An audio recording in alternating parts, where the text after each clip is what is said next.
before you can get to these things, I want to talk about the life cycle of a butterfly. Now, coming here, let me go back. Coming here, like I said, most of you have never been into business before. This is your first time being in business. Even if you have had a job before, it was not in business. Maybe you are an Okada man, a taxi driver, whatever. This is your first time being in business. There is a certain kind of mindset that you need to adopt. And it starts from here. The life cycle of a butterfly. Now, when you look at a butterfly, it's so beautiful. Everyone admires a butterfly because it is beautiful. That's why when you come here, you look at a company like, your job application is that you want to be a human resource personnel. Your job application is that you want to be a secretary. You want to be a receptionist. In fact, you want to be a cashier. That's what you are applying for. Whatever you apply for, CSME is capable of giving it to you. But there is something that CSME wants to see in you. This is where I draw this life cycle of a butterfly. There are certain qualities that CSME wants from you. There are certain characteristics that CSME wants to see. There are certain behaviors that CSME wants you to have before you can get to that level where you want to be. If you don't have these qualities, you can never get to where you want to be. You must adopt these qualities. That's why everyone looks at the butterfly. Everybody admires the butterfly. But I want to go back to how it started before becoming a butterfly. It started from the level of an egg. The butterfly will first lay the eggs. Now the eggs will have to stay for some time, undergo transformation before it goes to a level of a larva. Yeah. So when it goes to a level of a maggot, nobody likes a maggot. Nobody. Any other level of it being an egg, it has enemies. Ants feed on those eggs. Crickets, they feed on, even birds, they feed on the eggs. So it means that even at the level of an egg, it has what? Negatives, it has challenges. But definitely some of those eggs will go, but some will survive. And the ones that will survive, they move to what? Lava. Once they move to a level of a lava, they still have what? Enemies. Ants feed on those their eggs. Birds feed on those their eggs. Lizard feed on those eggs. Chicks feed on those eggs. Ducks feed on those eggs. It means at the level of lava, it still has what? Challenges. Now, it stays also in the state of a lava for some time. After it leaves lava, now it goes to what? Pupa. At the level of pupa, that's when it completely goes to what? Dormant. Inside that small house like that. Where you want to pick your bitter leaf, you see it beside under your bitter leaf, right? Yes. And what happened? While you are picking your bitter leaf, you standing and looking at me, you are the number one enemy. Because you see, you cut it and you fling it. Yes. The thing will go and fall. Maybe when it goes and fall inside the mud, it will die because it cannot survive there. Maybe when it goes and fall inside a river will carry it, fish will feed on it. Maybe it goes and fall on that dry leaves. Okay, it will stay there, it will be protected. It will still stay in that pupa, and the pupa stage is the longest stage in the life cycle of a butterfly. Am I right? Yes. The pupa stage is the longest stage because that is the stage whereby when it evolves from there, everyone will see the beauty. So there, it takes the longest stage so that the eyes are fully formed, the tentacles are fully formed, the feathers are fully formed, and the body is fully formed. So it takes the longest period of time. Now what happens is that what? After it leaves the stage of a larva, it goes back to what? Butterfly. That's why you see yellow butterfly, white butterfly, green butterfly, and black butterfly. Me and you admire it because when it finally leaves the level of a pupa, it comes out with different colors and some have different designs on it. It's so beautiful that everyone admires it. Question of the day: when it was at the level of egg, did anybody like it? No. People were even feeding on it. When it went to lava, did people like it? No. Things were still feeding on it. When it went to pupa, did people like it? No. You still cut it and you fling it away because it was hanging on your vegetables. But now when it goes to butterfly, everyone admires it. Even me and you used to chase butterfly. You chase butterfly in primary school. You look for rapon and nets or stick, you chase it. This is exactly the process you need to undergo to get to the top in CSME. Even in your journey of success, these are the stages you must go. You must work on yourself. There are certain things you must build in you. That's why when you go to school, you sit in a classroom, you learn, you acquire skills. Then you write exam, you pass the exam before you can say, I am a professor in this. I am a teacher in this. I am a this in that. You all undergo the stages. So why do you think when you come to CSME, you are just going to be approved like that? What makes you approved? what? There's 6 things that every good salesperson needs to have. There's 6 things that every good salesperson needs to adopt. Because our starting point here is sales. Sales capacity. That's our starting point. To get into anything, you must start from the sales. Number 1, every good salesperson must learn communication. You must be good in communication. And I read from my book, communication is a means of sending or receiving information.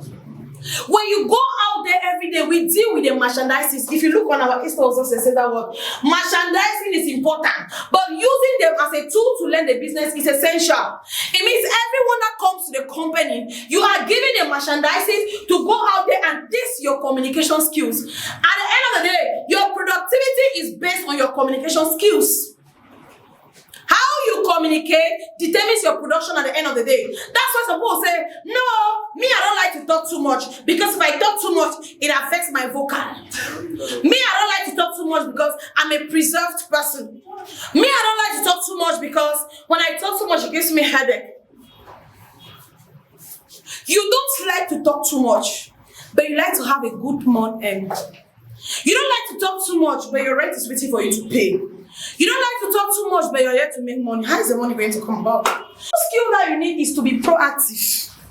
When I talk about being proactive, it is simply to be flexible to situations that you face. Depending on any situation, there's a way that requires you to stretch your body to face that situation. That's being proactive.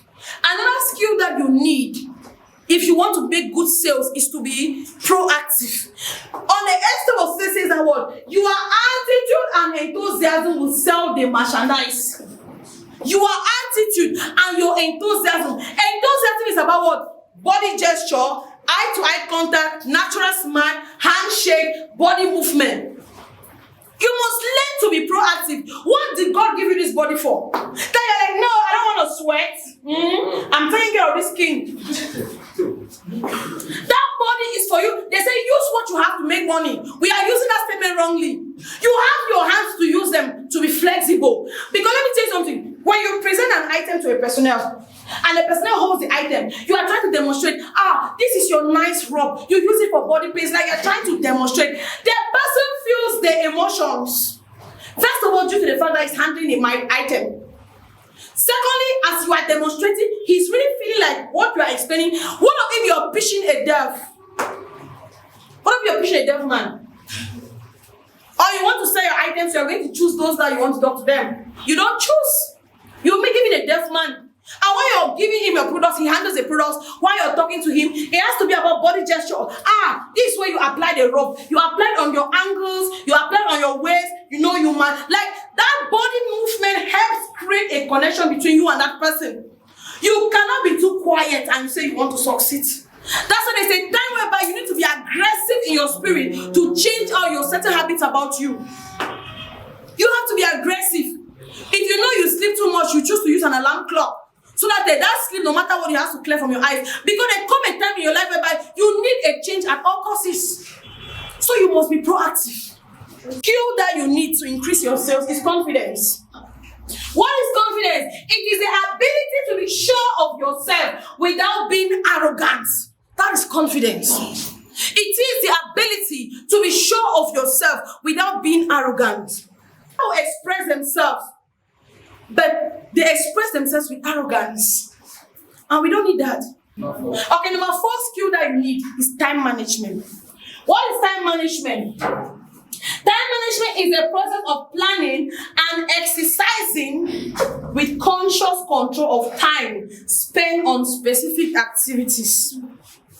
Time management is a process of planning and exercising conscious control of time spent on specific activities. Because of time management, most of us, we have lost so many things. Do you know that trainer come to GCE when they write it says 8 o'clock? You should be on your chair by 7:30. Their trainer come after exam already said yes. He said, I'm going to look at that chair. I'm going to look at that chair. And you're asking yourself, if these children are also writing the same exams like you, that's the time they're coming. Because of what? Lack of time management. And that can cause you to write a single exam for about 4 or 5 times. Due to lack of time management. The worst thing that will happen to you is if you spend your entire day at home, like sometimes Mondays. Before I look at my time, it's already 5 o'clock, and I'm like, what is happening? 5 o'clock? Just like this. 5 o'clock. You must learn to manage time because time is money. So when you standing here today, you're like 18 years, 19 years, 20 years, and 20 something. You're like, I still have a lot of time for my life. Do you know what will happen tomorrow? Now that you have the time, now that you have the energy for you to work, for you to build yourself, you are saying that, no, I beg ya. Is it the only thing for me to do? I have other things to do tomorrow. Do you know what will happen the next minute? No. But now that you have the time, manage that time well. Build yourself a fountain. Build yourself the life you want. Now. Don't say tomorrow. 5 points that you need is conclusion. What is conclusion? If you look at our step of success, conclusion is what? Giving the price of the product. As a salesperson, you must know how to conclude. Conclusion is what is killing so many people. There are people that know how to give good introduction, good presentation, good short story, but when it comes to conclusion, they are tired.